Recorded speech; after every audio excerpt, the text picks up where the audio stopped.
lawful publication and unlawful utterances. So, ngayon, in modern times, eto na yung fake news, no? Yung social media fake news, yung mga pinapakalat sa Messenger, sa Facebook, at kahit anong social media platforms, TikTok, Instagram, you name it.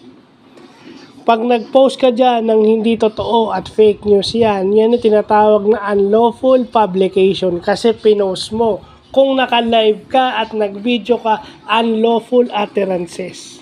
O yan yung malinaw Yan yung malinaw. Kasi yan yung nagkukos ng panic, nagkukos ng against public order and safety, no? Aligaga yung mga tao dahil sa mga sinasabi mo. Fake news yan. No?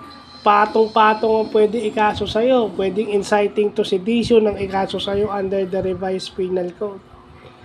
Ito ngayon, dahil kasama na yung social media, arresto correctional. Yung nga, kabablog lang natin kanina. But definitely, yung pagkakalat ng fake news is may fine na 40,000 to 200,000 at 1 month and 1 day to 6 months.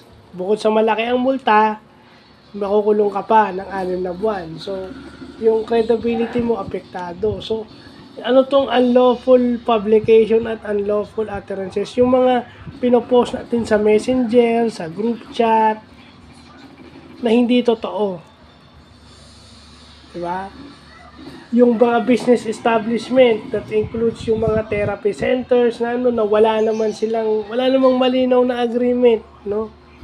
Na sinisira nyo yung negosyo ng mga tao through yung mga post nyo. Ayan na yan. Yun na yung inaano natin na mahirap no? Yung mga fake news yan, yung unlawful utterances at unlawful publication. Yan yung importanteng natatandaan natin kasi bago kayo mag-post, siguraduhin nyo munang valid. May ebidensya. Kasi ngayon, tinatanggap na pag in-screenshot yung conversation sa Messenger o sa group chat, pwede na kayong kasuhan ngayon. Electronic evidence ang tawag dyan. Yan yung unlawful utterances. Pag sa mismong Facebook naman, unlawful publication. Kasi dati sa dyaryo lang yan Dyaryo lang yan.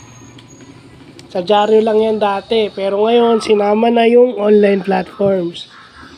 So, yun lang po.